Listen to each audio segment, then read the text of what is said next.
AFR On Demand is brought to you by Breck Golf. Try Beaver Creek today, just 20 minutes from downtown Baton Rouge in the Zachary area. They've got a PGA Tour driving range, a short game practice area, 30 to 40-yard practice shots. It's a great place to chip and putt and practice if you don't have time for a full round. Book your tee time today, golf.breck.org, golf.breck.org.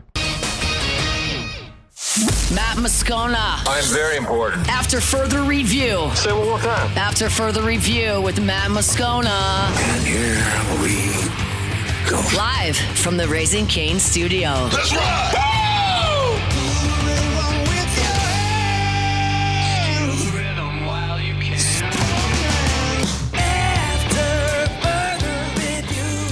Hour 2, off we go. Welcome aboard. Glad you're with us. It's AFR presented by Decision Critical Concierge Nursing.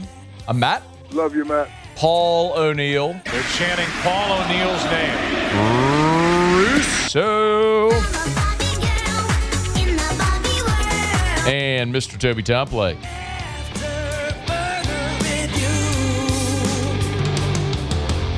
I mean, it's Thursday. We'll go with Russo on Thursday. We're here. Glad you are as well. Get out there and make it a good one. Jay Johnson in 28 minutes from right now will join us from Jacksonville. Ryan Clark next hour. Chris Hummer does great work over at CBS Sports and 24/7 as their national portal analyst. Also covers college football. Good enough to jump aboard for a couple of minutes here. Yo, man, welcome back. Thanks for the time. How are you? Doing good, man. Thanks for having me on. Appreciate it. Yep, it's always our pleasure. 24/7 rated LSU's class the number one portal class. I don't think that's a giant surprise, but it's by a giant margin. When you look at the number, it's an 80.35 points. Ole Miss was second at 57.80. Help us, if you would, make sense of that gap, just how far ahead of number 2 LSU was. It's a pretty significant gap, and LSU's class is the number one transfer class in history. I would say that the transfer rankings are still relatively new, and even the quality of them, I would say, has only improved over the years. So looking back to 5 years ago is a little different than now. But, yeah, LSU's class is as good as it gets in the portal. 3 number one players at their position, and you could argue the 3 most important positions on the field. So LSU was very aggressive in the portal, and they quite clearly have the best class. I think it's very easy, Chris, to look at, like you mentioned, Sam Levitt, Jordan Seaton, Prince William Mielen, right? The headliners in the class. When you look at LSU's portal class, where do you see maybe the greatest value or impact outside of those top tier upper crust guys? You could go a lot of directions, but it's hard not to look at receiver and what they did in the portal at that position. There's just a lot of quality there from top to bottom, guys like Trey Brown, Eugene Wilson, Jace Brown coming over from Kansas State. That is a really, really solid group. I like what they did at edge as well, Jordan Ross and Princewell coming over from Ole Miss. Like, that is the highlight group. So those are 2 of the areas that stick out. Obviously, there's a lot of investment in the offensive line, but I think that unit has a little more to prove than some of the others, at least among the portal class. Chris, is there a player in particular, if you look at like a sleeper type player that you think could have a really big impact for LSU in this class outside of the top tier guys we talked about? Yeah, there's a lot of players in the class. You got 40 to choose from. Yeah, we can figure it out. Yeah, I was going to say. Throw a dart. William Satterwhite, I thought, was a really good pickup at center for LSU. I think he has a chance to be a really good impact player for them. I always liked Dylan Jones leaving Wisconsin when he was in high school. Sean Tompkins, the tackle coming over from Baylor, I think can be a really high-level contributor in the SEC. TJ Daugherty is probably the guy I would probably pick, though. He's a plug-and-play starter and a linebacker. They're going to eat snaps for them. I just did a big under-the-radar list of transfers. Nationally, only one LSU player made the list because they had so many highly ranked guys, but it was actually Landon Clark, the third-string quarterback for LSU, a guy who would have started at pretty much every G5 school in the country this year had he chose to leave. I don't think LSU's quite going to have to get there. At least LSU fans, I'm sure, hope they don't, but he's another guy that people really like. Chris Hummer is with us, 24/7 Sports, CBS, national transfer portal analyst over there. You referenced your under-the-radar guys in the portal. I'm interested who in the SEC you think maybe found that value under the radar. I think the SEC is harder, right? Because their under the radar names aren't really as under the radar as everybody else's because just the quality of players that come in the conference. If you're looking for somebody who did a really good job quietly, I would point at Kentucky. Obviously, there's some top-of-the-class guys in that group, especially offensive line. But I think there was a lot of depth and value in that class. And I think Kentucky is a team that, thanks to what they did in the portal and some of the changes on the coaching staff, has a chance to make a pretty significant leap next season. Chris, I think everybody here is going to talk a lot about Ole Miss naturally, for better or worse. The parallels with Lane Kiffin and his staff coming over, what they built at Ole Miss, now what they left, how Ole Miss starts to move forward as a program without Lane Kiffin. You all at 24/7 have Ole Miss the second highest rated transfer portal class. How would you compare what Ole Miss did this year without Lane Kiffin to what they had done with him prior in the portal era? I mean, you could argue it was more successful in some ways. There are areas where I would question Ole Miss's class. At the time, it would have been quarterback as the obvious kind of highlight of that, but now Trinidad Chambliss is likely back, and they kind of anticipated that with the way they approached that. But I think the big difference is investment. That class is very, very expensive at Ole Miss, and you could say the same thing at LSU. LSU's transfer class this year is considerably more expensive than it was the year before. And I think both teams, kind of in a tug and war between the two, really armed themselves to compete in the portal, and you saw them both do so very aggressively. So that's the biggest difference. It's just a much more expensive group, and I think you see the quality increase as a result of that. Chris Hummer is our guest here for a couple more minutes, talking about this portal cycle now with the benefit of hindsight. No spring portal window, of course, so these rosters, for all intents and purposes, are done with what we'll see in 2026. If you go outside of the league and you take a closer look at the piece that you published of the under-the-radar players, where did your focus tend to zoom in? It kind of zoomed in wherever people took me, if that makes sense. I probably talked to 50 or 60 front office staffers for the story, so it's just whoever they really liked, and the nominations that came up the most kind of made the list. If you're talking about schools that did a really good job and got mentioned several times, among the national contenders, I think Indiana had 4 players on the list. I think Indiana's front office staff is as respected as any in the country, and Kurt Signetti plays a very big role in what they do on that side of the ball, too. He is very locked in terms of evaluations in a way not all head coaches are. So you saw quite a few of their guys make the list. Bob Chesney over at UCLA.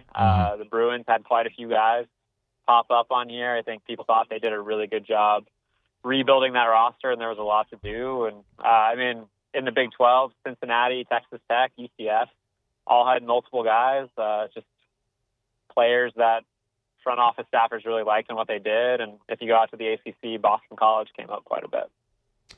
Chris Hummer from 24/7 Sports and, of course, CBS, their national portal analyst, covers college football as well. Before you go, how do you think Lane Kiffin does at LSU in 2026? I think he does fine.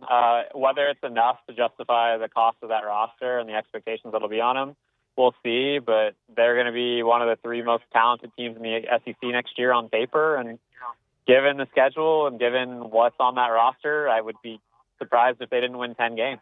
If they don't, I think that would be a pretty significant disappointment. And win 10 games, they should be a college football playoff team. That certainly will be the expectation here. But a long way to go till they tee it up and kick it off on Labor Day weekend. Chris, we always appreciate the time, man. Thank you so much. Absolutely. Thank you. It's our pleasure. Chris Hummer, CBS Sports and 24/7. He's on Twitter at Chris_Hummer if you want to give him a follow. Our Thursday shows are presented by Decision Critical Concierge Nursing, not only in Baton Rouge, but all over Louisiana now with their Dallas office open as well. As Blaze is fond of saying, it's not just healthcare, it's healthcare for your lifestyle. Maybe you just welcomed a new baby into the world and you need to sleep at night to be your best. Well, the decision critical nurses can come in-home and take care of the baby in the overnight hours while you sleep. Maybe it's end-of-life care. Maybe you're caring for an elderly parent and you need someone in-home while you go to work. There's a lot of different reasons. Maybe you're post-operative. So many different reasons why you could need in-home nursing care. And Decision Critical delivers that with their expertise and care. It's decisioncriticalbr.com to learn more. Decisioncriticalbr.com. Decisioncriticalbr.com. Schedule that discovery call today. All right, thanks to Chris Hummer for joining us. If you missed it, we had Nick Underhill and Kendall Rogers with us last hour. Jay Johnson will be here in about 20 minutes from right now. Tigers took off yesterday for Jacksonville. They practiced earlier today, 11 a.m. Central. It was noon local time there in Jacksonville. They practiced today at the ballpark where the Jacksonville Jumbo Shrimp play. So practiced today. They will play tomorrow early. Then they play Saturday at 11 a.m. Central. And then Sunday is a 2 o'clock game as well. So they got early start times this weekend against Indiana, Notre Dame, and UCF. Again, we'll talk to Jay Johnson coming up here in about 20 minutes from right now. And then RC will be with us in about a little more than 1 hour. Been a minute since we talked to RC. I was texting with Ryan earlier to book that. And he was like, man, yeah, how's it going? I'm like, well, it's been about 3 months of being on the Lane Kiffin roller coaster, just been underwater, just coming up for air. And he told me he's on, I don't think he'd mind me saying this, he said he's on 6 different group text messages with Lane Kiffin. I don't know who all is on them. I didn't bother to ask, but I only submit that to you to say that Ryan knows Lane on a personal level better than I do. And Lane has been on the pivot as well. So I think he's going to have a really good perspective on Lane and what we can expect and all that stuff. So I'll ask Ryan about that coming up when he's with us in hour number 3. All right, it's after further review. Let me knock out a quick break. Okay, we'll do our Olympic update, and I'll tell you the Uber story, the most awkward Uber story ever. We'll do that next. Stay for. AFR. We're brought to you by the Watermark and the Renaissance. Watermark Downtown, Renaissance Southtown. Watermark Baton Rouge's premier hotel property. Voted by you the best hotel in the best of 225. In downtown Baton Rouge, there's just no other choice. I mean, there's other hotels downtown Baton Rouge, but you're talking about Baton Rouge's premier luxury hotel. What an amazing job they did renovating that building, the old Louisiana National Bank building, the original high-rise in downtown Baton Rouge, maintaining the historical integrity, but renovating it to add modern amenities while maintaining the historical integrity. It is fine. And I'm just telling you, you're going to be downtown for whatever reason. Maybe you're at a wedding reception. Maybe you have a conference downtown. Maybe you're at something at the River Center. You're going for a concert, whatever it may be. I know Mardi Gras ball season's now in the rearview mirror, but make plans to stay at Watermark Baton Rouge or to visit. Pop in, have dinner at the Gregory, have a cocktail or glass of wine at the bar. It's Watermark Baton Rouge.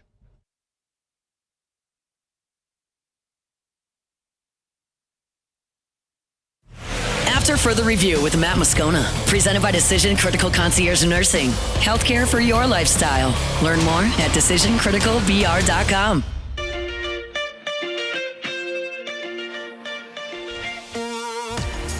So I told you, Jay Johnson will be here in 13 minutes. We'll do our Olympic update in just a second. Okay, most awkward Uber story ever. I've been teasing it for 20 minutes. But so I got a text onto the show text line from Anthony, who Anthony Parker is this gentleman's name, who has now a couple of times sent me photos of Waymos in New Orleans. If you're not familiar, the Waymo is like an autonomous cab. It's a self-driving vehicle. And I think it started in Phoenix, and they're in San Francisco. So Ross Jackson and I, when we were in San Francisco for the Super Bowl a couple of weeks ago, one night Ross and I went to dinner, and we took a Waymo. So first Waymo experience, loved it. It was awesome. Posted a video on my Instagram. Go check it out. Ross and I nerded out completely because we both had our cameras, our phones out, like videoing the Waymo. And then we turned and we're like videoing each other, videoing the Waymo. We're nerds, but whatever. Waymo was awesome. So I kind of joked, like, I don't know that Waymo would actually work in New Orleans because the roads are so bad. I mean, I guess it's kind of a joke, but not really, because it's fair to wonder, like, would the vehicle stop if it got stuck in a pothole, sort of thing. But anyway, incidentally, my phone is ringing and Erica's calling me right now, which means Drew is probably calling me right now. Hang on. I was going to try to answer. So Drew has Erica's phone and certainly was just calling. So we were in Las Vegas. So anyway, I was telling the story and we got talking about, do you talk to the Uber drivers? Erica is wholly incapable of getting into an Uber without trying to find out the driver's life story. Cannot just sit in an Uber quietly. It could be an hour-long Uber ride, and she is going to talk to this person. Doesn't matter who they are, what their day is. She's going to talk to this person the entire ride. I mean, I could be hitting her on the leg. this person could be giving her one-word answers, like all of the verbal clues to say, like, lady, shut up. She's not shutting up. She's incapable. She has to have this conversation. I think we all know people like that. Yeah. Yeah. So you can give me a verbalized yes. That's okay. Anyway, so we're in Vegas. And we get into an Uber. It's just me and her. And the Uber driver, you could tell, because it tells you the name of the driver, this is someone with this man is Chinese. His name, it's a very Chinese name. I don't remember it offhand, but you could tell, it's not Vietnamese, it wasn't Japanese, it was a Chinese name. And we get in, and there's a laminated sign right there. So we're in the captain's chairs in the second row, and right there on the console facing the passengers is this laminated sign. It's very polite. It's this gentleman written like, welcome into my Uber. Forgive me, but I don't speak English very well. I'm not being rude. I'm going to do my best to get you where you want to go safely and an enjoyable ride. So relax, enjoy, but I can't converse with you. It's basically what this is saying. It's saying, please don't talk to me because I don't speak English very well. Oh my gosh. We're in Las Vegas. And so it's a giant international city. Yeah. With all different types of people and cultures from everywhere. And this man just doesn't speak English, which is perfectly fine and acceptable. And we get in the car. I look at the sign, and the first thing she does, hey, how are you? How's your night going? And I go like, babe, look. And so I point to the sign, and I hand it to her, and so she reads it. So she puts the sign down, and she keeps talking to it. Oh, no. Except she starts trying to talk to him in Spanish. Wait. She starts saying, like, ¿Cómo estás? ¿Dónde está el baño? Things like that. I'm like, Erica. I show her the Uber thing. I'm like, this man is Chinese. He doesn't speak English and he doesn't speak Spanish either. Like, what are you doing? Stop talking in this moment. I mean, this man, we got out of that Uber and this man had to think, that has to be the dumbest American I have ever driven in. So wait, the sign didn't say that he was Chinese? I thought you said the sign said that too. The sign was in English. Right. Right? But it didn't say, he just said, okay, like, I don't speak English. I don't speak English. Or my English is very poor, or whatever the case may be. So Erica just assumed he was Spanish. Just assumed he was Spanish. Just started speaking. That's awesome. Never mind the fact that, by the way, you could also tell, like, this man is Asian. Yeah. Like, he is not. You can see his face. Like, He's Asian. You're He's in the an car Asian with man. him. You can see him. Yeah. That's incredible. I'm going to tell you what, man. That's one of the best things I've ever heard, actually. She's just incapable. Like, it is just like it's like Ron Burgundy reading anything on the teleprompter, or Eric Cartman has to sing every word to Come Sail Away. She just gets in an Uber and she has got to talk to the Uber driver the entire time. So while she would be mortified being in a Waymo just because there's no driver, she also would hate a Waymo because she would have no one to talk to. Yeah. And she just has to talk to the driver. Yeah. So just note to self, if you're an Uber driver and you don't like chatty Cathys who get into your Uber, and you ever see Erica Moscona pop up requesting a ride, do not accept that ride, because she is going to talk to you. Even if you're an Asian man who has a sign that says, please don't talk to me, she's still going to talk to you in another language that's not yours. That is Erica. Has anyone just told her they don't want to talk before? You don't know? I don't. Probably not. They're afraid it'll affect their rating or their tip or anything like that. But it's why you give vocal cues. Yeah. You give short answers. You don't answer. It's the human experience that we all have. You know when someone's not interested in talking, and so you stop talking to that person. Yeah. Anyway. Or like close talkers. When you get a close talker and then someone keeps backing away from you, you don't take another step forward. They are backing away from you. Figure it out, close talker. Mm-hmm. Like, there's a reason. You're way too close. Very awkward. Anyway. Erica does that all the time too. Like at night, I'll tell her good night. And when I tell her good night, it's good night, right? And so like I'm going to bed, and then sure as the day is long and the sun will rise, as soon I tell her good night, I kiss her, walk into the bedroom, like as soon as I turn, she will ask me another question and start engaging me in further conversation. I'm like, no, it's over. The day is over. We are not, the conversation is done. You had your opportunity. It's done. She gets very upset about that too. I bet. Well, she knows the rules. Yeah. She knows the rules. Yeah. Do you have anything else? Do you need help? I was like, before I go to bed, do you need help with anything? Is there anything I can do? Anything you need to say? Give her a kiss. Speak now, forever hold your peace. Good. But it'll happen tonight, Muse. It'll happen. It will happen tonight. I might record it just so you know I'm not lying. I might record her tonight just so you know. When I tell her goodnight, I may record it just so you know I'm not lying. All right, it's after further review. And then I used to wear hostage tape. I remember that. You said that. Yes, we had a whole conversation about that on the show. By the way, so hostage tape is the stuff that prevents you from snoring. It forces you to breathe out of your nose. So if you snore and you're a mouth breather, wear hostage. I'm telling you, I don't snore anymore. I wore hostage tape probably every day for 2 years, and I trained myself. I don't have to wear it anymore. That's pretty cool. I trained myself to breathe out of my nose when I sleep, so I do not snore anymore. 10 out of 10 recommend. But so I would put hostage tape on before I go to bed, and so I would tell her all the time, like, this is it. I cannot talk to you anymore. I'm putting tape on my mouth. But sure as the day is long, I'd put that hostage tape on, and she still want to talk. Be like, done. See you. Good night. All right, it's after further review. We're brought to you by Relief Windows. Windows, door siding. Oh, yeah, they do shutters too. Oh, and shades. Relief Windows and reliefwindows.com. Energy efficient replacement windows, beautiful entry doors, hardy plank vinyl siding. I saw today, I don't know, I don't think he would mind me saying this because he did put it on social media, but Brandon went today on a mission trip to Haiti. And I remember talking to him about this about a month ago or so. And this is the type of person Brandon Holly is. He's very philanthropic. He's very generous. And he gives so much to so many.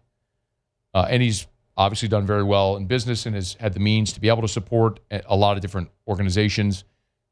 But he told me, he's like, Matt, I mean, I can give money to people, but I want to do for people. And so he's going to Haiti to like build schools and work in this community. And it's just, he's an amazing man. And so, and that's the person running the organization. And those are the type of values that emanate throughout the organization. You know what you're going to get. That's why you're going to get exemplary customer service. You're going to get great product, great experience. All the ethics and the integrity from Brandon emanate throughout the entire business. It's Relief Windows. Look, you can go get quotes.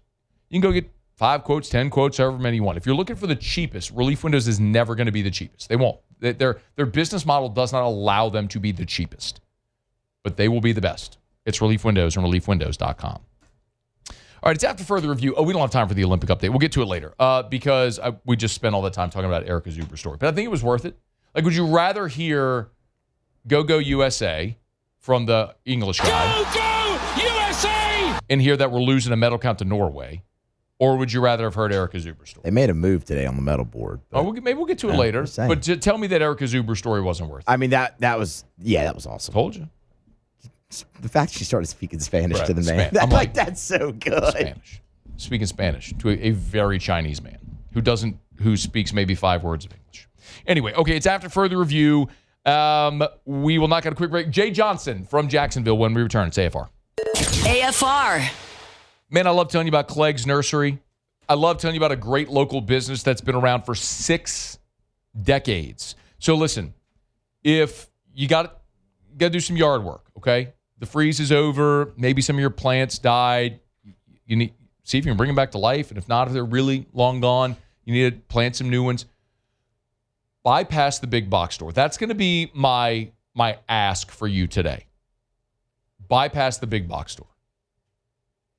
Support a great local business that has all the things you need. The flowers and plants and trees and shrubs and gardening utensils and seeds and everything. And mulch and soil, bag, bulk, all of it. Garden decor, they got all of it. And they even have hardware as well. They got floodlights and nails and all the other stuff that you want there too. It's at Clegg's Nursery. Duct tape, garbage bags. Bypass the box store and go see our friends at Clegg's Nursery. Support a great local business that supported our community for 6 decades. Buy local, shop local at Clegg's Nursery. After further review with Matt Moscona, presented by Decision Critical Concierge Nursing. Healthcare for your lifestyle. Learn more at decisioncriticalbr.com.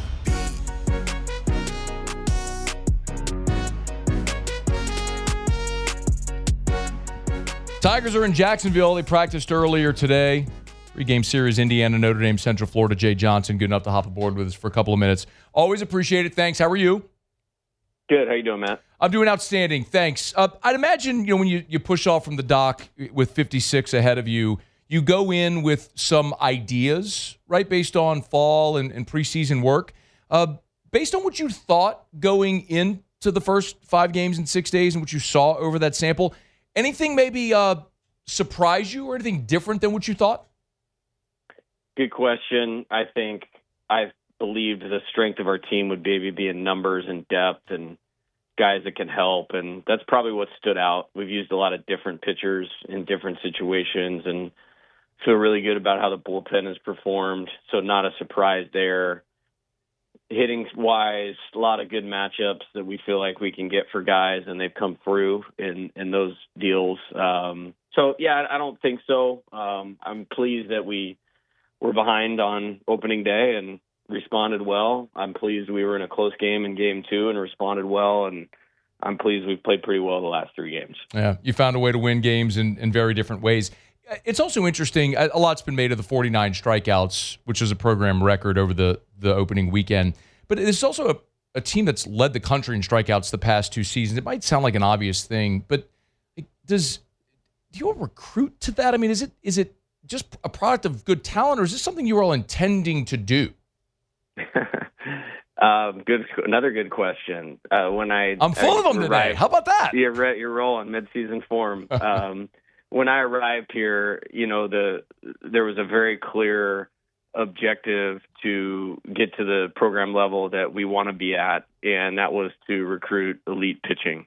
And it was the one area of the program we really felt like we had to upgrade, in all phases: starters, bullpen, left-handed, right-handed, out pitches. And then you pair that with getting some guys some high-level experience. You pair that with really good pitching development with Coach Yeski and Jamie Tutko, and then trying to use guys in the right situations. And we feel like that's allowed us to strike a lot of guys out, which that does carry a lot of value. I do think some of it is the way baseball is played nowadays. Hitters find it more acceptable to strike out, I think, and kind of go for it for 3 swings, and maybe we're exposing that a little bit too. Okay, so that's interesting. I didn't intend to go here, but I'm glad you did. So I want to ask you about Zach York, because one of the things that I heard a lot, I candidly didn't see him play a single game at Grand Canyon, but I was told, look, everyone's going to salivate over the power numbers, but his plate discipline is probably the thing that's most impressive. And through 5 games, he's walked 7 times. He's been hit twice. Is that something learned? Is that something innate with him from what you've seen? No doubt. Comes from an elite baseball family. I'd recruited his brother Nick to Arizona. He ended up going in the first round with the Pirates, with the Red Sox. He's now in the big leagues with the Pirates, playing with Paul Skeens. His mom was like an All-American softball player. Okay. At Fresno State. His other brother, I think he's the hits leader at Cal Poly, which is a great program as well. So total baseball family. So it's kind of ingrained in him beforehand. And, you knew that's what you were getting was professional at bats. Kind of call him our version of Scott Hatteberg from Moneyball. Okay. Look at this. How about Mama York? That's good to know. She's like Henry Rowan Gardner's mom, the floater pitch. You know what I mean? It's good stuff. Yeah, she's a stud. I mean, I'll tell you what, too, his brother, who's in the big leagues now, was not this well-known prospect, but every time you showed up, you kept going like, this guy's the best player on the field. This guy's the best player on the field. And then, unfortunately, the Red Sox figured that out and drafted him in the first round.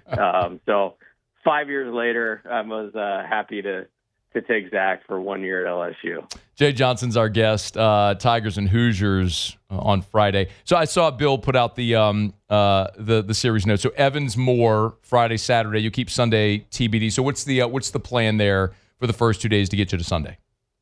Well, yeah, and that's only because we don't have a starter from Central Florida yet, and so just my innate competitive coaching advantage. We don't want to reveal any information, that we're not getting in return. So We're loaded pin. I think the best thing about yesterday was being able to win and not have to put several pitchers in the game. You know, to get Cooper Williams a full week of rest, to get Rizzi a full week of rest, or 3 days, Guidry 3 days rest now, Fontenot. We feel like we're back to square from opening day, which I'm really glad yesterday's game worked out that way. A couple more for you here. I know you were asked about after the game about Stanfield, but any update on Chris?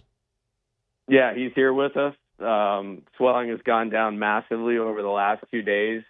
I feel like we're closer to getting him back than we were, and I'm very optimistic. I don't know if he'll play this weekend or not, but when he's good to go, he'll go. The toughness piece of him is a real thing, and we don't see this as a long-term thing. Did he get hit on the hand?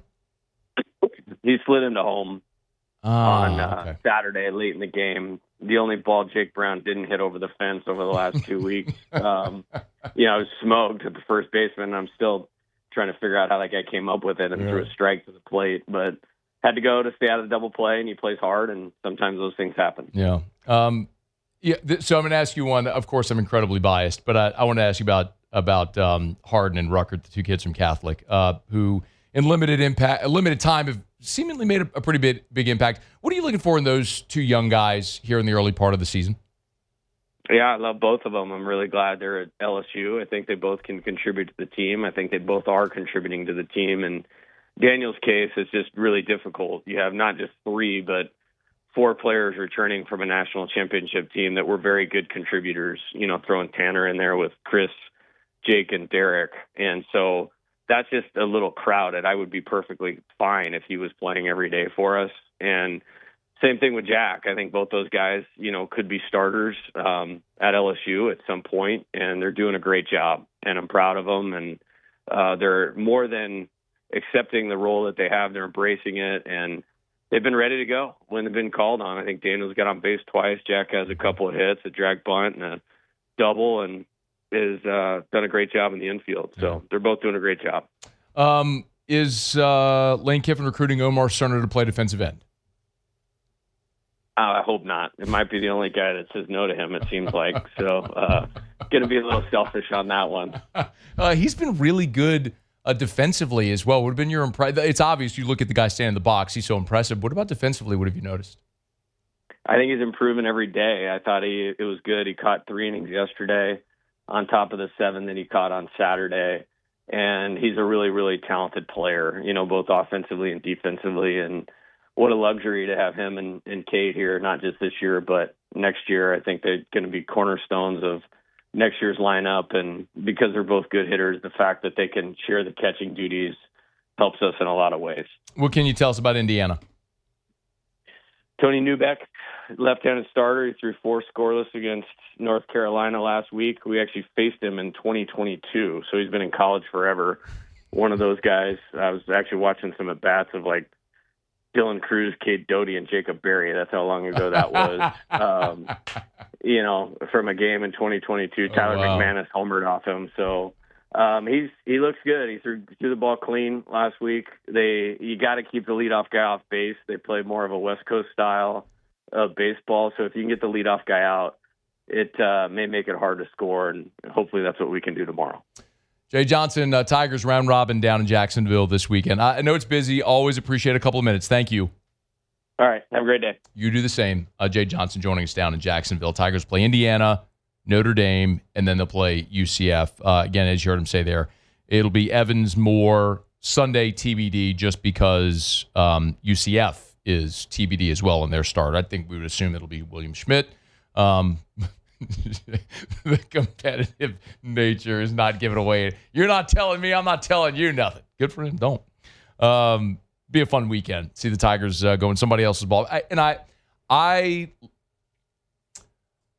know from the fan perspective. Hey, let me finish that thought in a second. Let me run to the Williamson Eye Center. I don't want to forget to do this. I'm going to finish that thought here in just a second. WilliamsonEye.com, WilliamsonEye.com.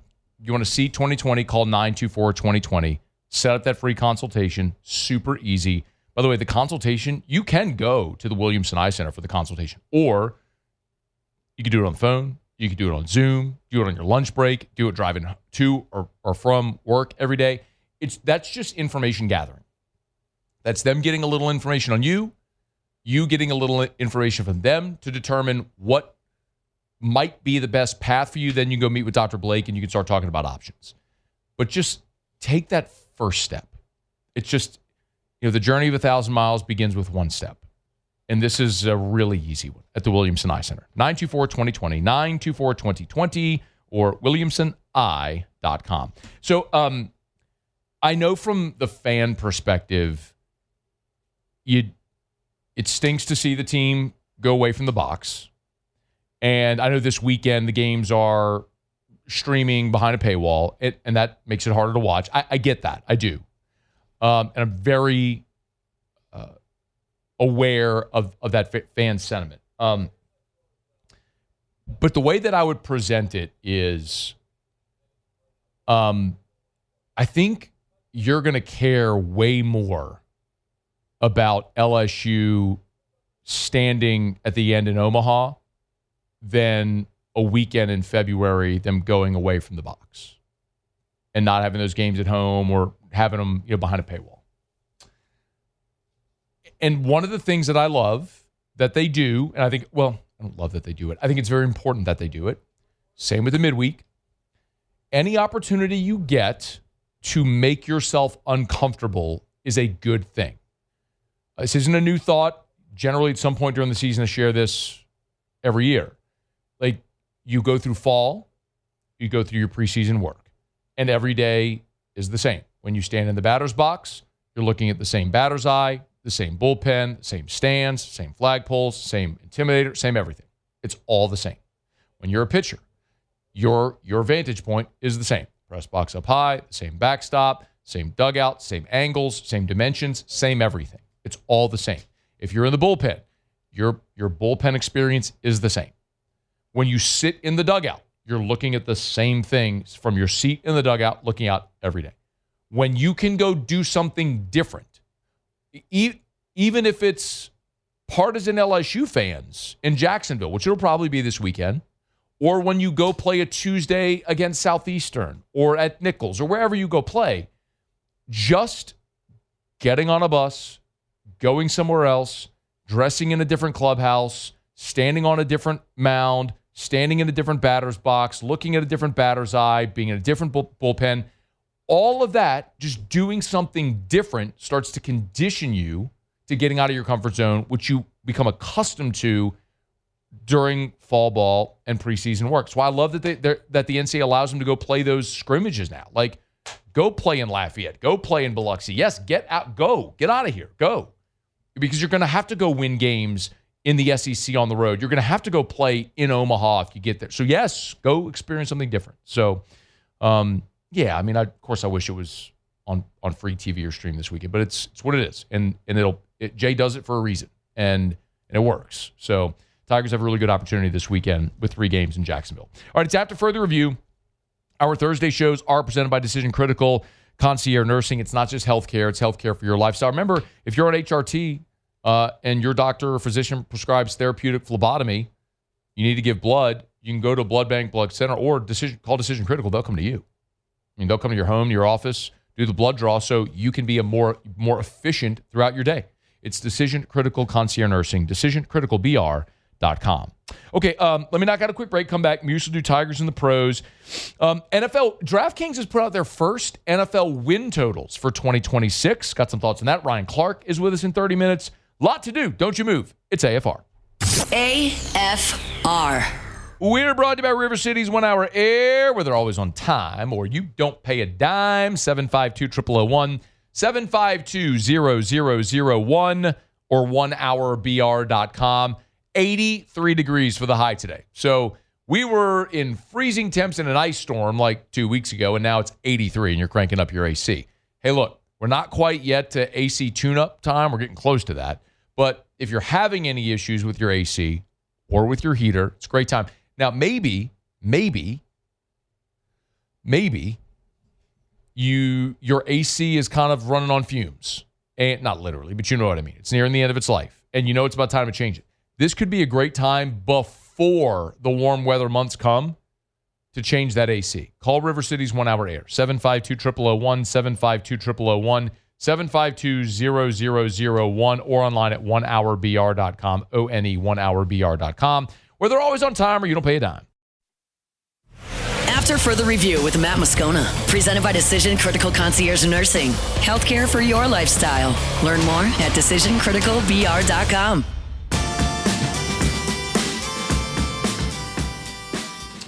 Wrapping up hour number 2. Glad you're hanging out with us here.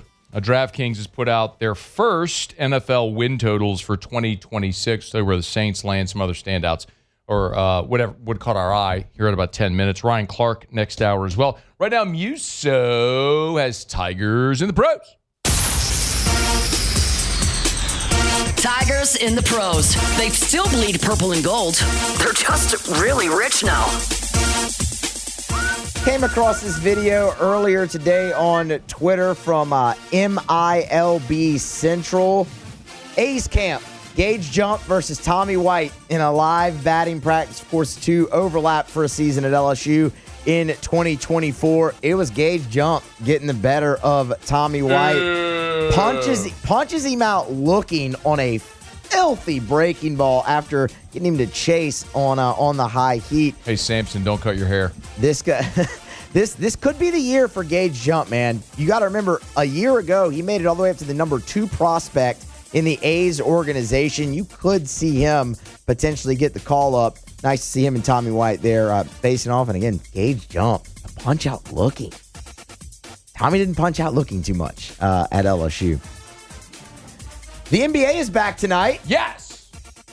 Couple former Tigers will be in action. Tari Eason and the Rockets, they visit the Hornets. Trendon Watford and the Sixers, they host the Hawks. Then there's a full slate, but those are the only LSU guys in action.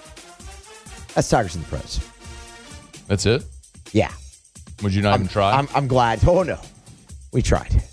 This is a tough go of it right now. Want to get a Curtis Thompson update? You know what? Oh, dear Lord. Why do you hate Curtis Thompson? I don't hate Clearly Curtis. You do. No, I do not. Paul, when was the last time you talked about Curtis Thompson in Tigers in the pros? It's been a while. Yeah. Months. Clearly hates the guy. I don't know why, but clearly hates the guy. Pretty sure he retired from professional. Pretty sure that you could say whatever you want, but one of my favorite sayings, actions speak louder than words. And you could say you don't hate him, but all I know is that you never talk about him, ever. It's a great former Tiger. I don't hate him. Beg to differ. Prove it. What's he doing right now? Where's he playing? Right, exactly. No idea. You know, if you Google... You knew about Tommy White. You know, if you Google Curtis Thompson, the first thing that comes up is an American Olympian javelin thrower. Nope. That's what comes up.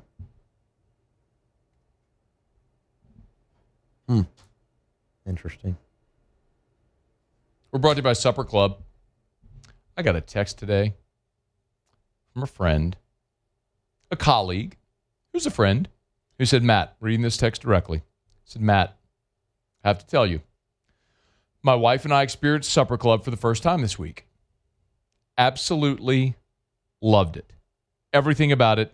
Thanks for the recommendation on your show. Have you been? What are you waiting on? If not, if you've been and it's been a while, time to go back. Supper Club, BTR.com, SupperClubBTR.com. That's the website to book your reservation, SupperClubBTR.com. Or just pop on in tonight because Thursday, great opportunity to get the weekend started on Thursday. Don't go home. Start the weekend now. Go to Supper Club and find your favorite meal. I mean, I tell you about my favorites all the time at Supper Club. But there's so many different options. And even if you're not a steak person, and you know I am, there's just so many amazing options. If it's the veal parm, if it's the Chilean sea bass, if it's the lamb lollipops, there's something on that menu that you are going to absolutely love. And the other thing that's a gigantic misconception that I hope over the years that now we've been talking about, if you have it in your mind that it's way too expensive, whatever you would pay at any other fine dining restaurant. You could eat for that or less at Supper Club. Now, you want to go out to Supper Club and test the limits of their Australian Wagyu and their extensive wine library. Oh, you could do it. Oh, they got all those experiences at Supper Club. But you can have the best meal of your life at Supper Club. SupperClubBTR.com. SupperClubBTR.com. All right, y'all, it is After Further Review, and we're glad you're hanging out with us here on this Thursday edition. 2 hours in the books, a busy 5 o'clock hour ahead. The NFL win totals are posted over at DraftKings, pre-free agency and NFL draft. Very interesting to see what the folks in Vegas think about the Saints and Tyler Shuck. We'll get to that coming up right after SportsCenter. Ryan Clark in about 20 minutes. It's AFR. After Further Review. You know, I told you earlier, we found out yesterday that we have an active leak on our roof. We're painting the interior of our home, and the painters yesterday found a wet spot on the sheetrock up near the ceiling line. They caught a little hole there, and they felt that the insulation was wet, and so they called Parrish Construction and Roofing. Zach was out at the house earlier today and found, we got an active leak, so we got water in the walls. You can't let that become mold. You got to dry that out. I tell you all the time, man, Louisiana, mold capital of the world, because it's wet and humid. It's a breeding ground for mold. So if you have or have had water intrusion, call Parrish Restoration. They'll come, they'll give you a free inspection, they'll give you a free estimate at Parrish Restoration, and they'll spray their patented non-toxic dry fog treatment. You need mold remediation or restoration, you want Parrish Restoration. ParrishRestoration.com, ParrishRestoration.com.